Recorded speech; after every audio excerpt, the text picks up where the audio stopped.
Pharmacy કાઉન્સિલમાં સીબીઆઈના દરોડા અંગે ગંભીર આક્ષેપો કોંગ્રેસના પ્રવક્તા મનીષ દોશી દ્વારા કરવામાં આવ્યા છે।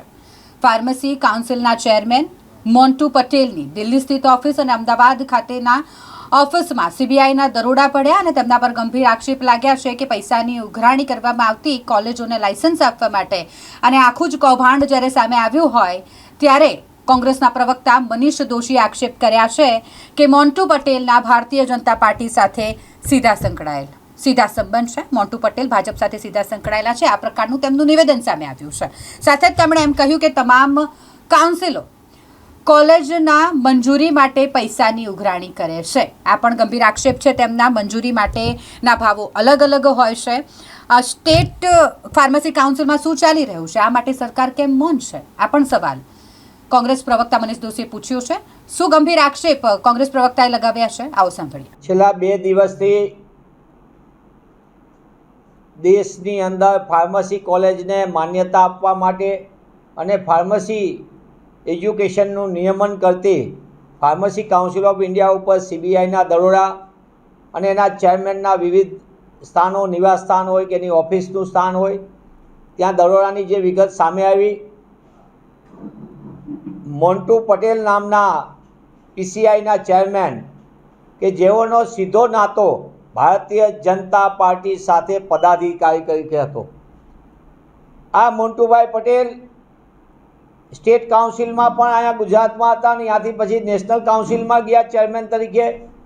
પણ ભારતીય જનતા પાર્ટીના છેલ્લા 11 વર્ષના શાસનમાં કેન્દ્રની ભાજપ સરકારમાં વિવિધ કાઉન્સિલોના નામે લાંબા સમયથી લૂંટનો કારોબાર ચાલે છે। પછી નેશનલ મેડિકલ કમિશન હોય કે પછી ફાર્મસી કાઉન્સિલ ઓફ ઇન્ડિયાનો અત્યારનો ભ્રષ્ટાચારની વાત આવી હોય સામે મંજૂરીમાં, નર્સિંગ કાઉન્સિલની હોય મંજૂરીની, આર્કિટેક્ચર કાઉન્સિલ હોય, એન્જિનિયરિંગમાં હોય એઆઈસીટી, તમામ કાઉન્સિલો કોલેજોની મંજૂરીના નામે પૈસા ઉઘરાવીને જે રીતે શિક્ષણને વેપારના કેન્દ્રો બનાવી દીધા છે, એનો વધુ એક જીવતો જાગતો નમૂનો એટલે ફાર્મસી કાઉન્સિલ ઓફ ઇન્ડિયાનો ભ્રષ્ટાચાર સામે આવ્યો છે। મંજૂરીની અંદરના ભાવો જુદા જુદા। પણ હું આપના માધ્યમથી પૂછવા માગું છું કે ડબલ એન્જિનની સરકાર, ગુજરાતમાં પણ ભાજપાની સરકાર, સ્ટેટ ફાર્મસી કાઉન્સિલમાં શું ચાલી રહ્યું છે, કેમ સરકાર એમાં મૌન છે? ફાર્માસિસ્ટ તરીકે તમારી આગળ ડિગ્રી હોય તો તમે કેમિસ્ટ તરીકેનું લાયસન્સની દવાની દુકાન ચલાવી શકો, તો કોના લાયસન્સો ચાલે ને કોના ખોટા લાયસન્સો ઉપર કેમિસ્ટની દુકાનો ધમધમી રહી છે? લાંબા સમય સુધી ફાર્માસિસ્ટ એસોસિએશનના જુદા જુદા પદાધિકારીઓ આ મુદ્દે આંદોલન કરી ચૂક્યા, પણ સરકાર કેમ એને છાવરી રહી છે? સાથોસાથ પીસીઆઈની અંદરના ભ્રષ્ટાચારની સાથોસાથે મંજૂરીની અંદર સરકારની નીતિને નિયત જુઓ। ગુજરાતમાં 84 જેટલી કોલેજો, એમાંથી માત્ર 3 કોલેજો, 2 સરકારી અને 1 ગ્રાન્ટેડ કોલેજો, એટલે મર્યાદિત કોલેજો સરકારી ને ગ્રાન્ટેડ વર્ષોથી। સરકારે છેલ્લા 20 વર્ષની અંદર સરકારી કોલેજ કે ગ્રાન્ટેડ કોલેજ એક પણ સ્થાપવા નથી દીધી। જે કોઈ સ્થપાય છે એ બધી ખાનગી કોલેજો, અને ખાનગી કોલેજોમાં કઈ રીતનો વેપાર ચાલે, કઈ રીતે ફીની લૂંટ ચાલે એ આપણે બધા જોઈએ છીએ। કોલેજોના સંચાલકોને ફીના નામે મસ્ત મોટા પેકેજો આવતા હોય તો એમાંથી અમુક ટકા એ આવા કાઉન્સિલના ઇન્સ્પેક્શનના નામે આપવામાં આવે।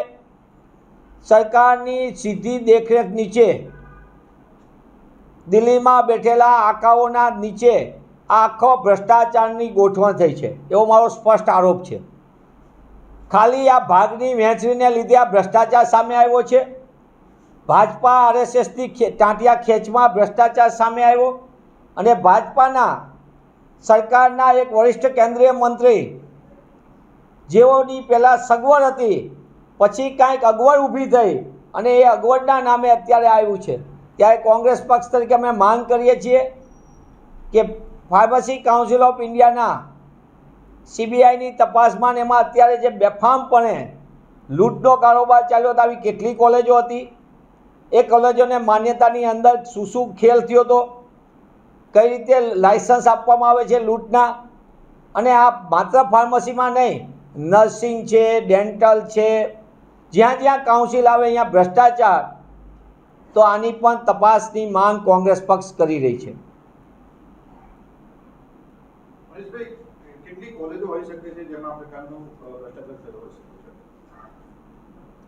ગુજરાતની અંદર હોય કે દેશની અંદર અનેક શૈક્ષણિક સંસ્થાઓ સારા હેતુથી પોતાની સંસ્થા ચલાવતા હોય.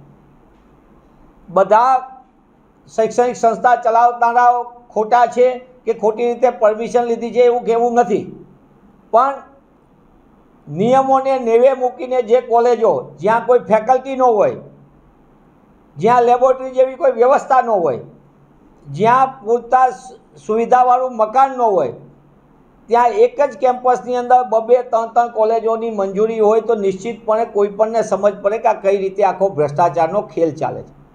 મંજૂરીની અંદરની ગોઠવણમાં હું સરકાર સમક્ષ એ પણ માંગ કરું છું, રાજ્યની અંદર છેલ્લા 20 વર્ષ કરતાં વધુ સમયથી શિક્ષણ સાથે સંકળાયેલો છું, એટલે હું સરકાર સમક્ષ કોંગ્રેસ પક્ષ તરીકે પણ માંગ કરું છું કે દેશની અંદર તમારે શૈક્ષણિક વ્યવસ્થા સુધારવા માટે જો સામાન્ય માણસને રેશન કાર્ડના અનાજ માટે KYC ને બધી વ્યવસ્થા કરતા હોય તો કેમ મેડિકલ કાઉન્સિલ ઓફ ઇન્ડિયા પોતે એ અધ્યાપકની સંપૂર્ણ ડેટાબેઝ સાથે કેમ ઓપનનેસમાં નથી મૂકતા? કેમ ફાર્મસી કાઉન્સિલમાં કઈ કોલેજમાં કયા અધ્યાપક કામ કરે છે એનો સંપૂર્ણપણે વેરિફિકેશન સાથેનું કેમ ડિટેલ મૂકવામાં નથી આવતી? એન્જિનિયરિંગ કાઉન્સિલ AICTE કેમ એમાં મૂકતી નથી? જે તે સંલગ્ન યુનિવર્સિટીઓ પોતાની વિગતો કેમ નથી મૂકતી? અને સરકાર આ પ્રકારે વિગતો છુપાવનાર કોલેજો પર કેમ પગલાં નથી લેતી? આ બધી વિગતોની અને બધી બાબતોની સરકારે પણ જવાબ આપવો પડશે. રાજ્ય સરકાર હોય કે કેન્દ્ર સરકાર, કાઉન્સિલો તો મંજૂરીના નામે મોટા પાયે ભ્રષ્ટાચાર કરે છે એવો મારો સ્પષ્ટ આરોપ છે, અને એનું ભૂતકાળમાં અનેક વખત એના પુરાવાઓ અનેક શૈક્ષણિક સંસ્થાના મંજૂરી વખતે સામે આવ્યા છે. અને ફરી એક વખત ફાર્મસી કાઉન્સિલ ઓફ ઇન્ડિયા PCIના ચેરમેનના વિવિધ સ્તર ઉપર CBIના દરોડા પડ્યા છે, ત્યારે મંત્રીશ્રી કેન્દ્રીય કેબિનેટમાં બેઠેલા એક મંત્રીશ્રીના કયા હિતનો ટકરાવ થયો?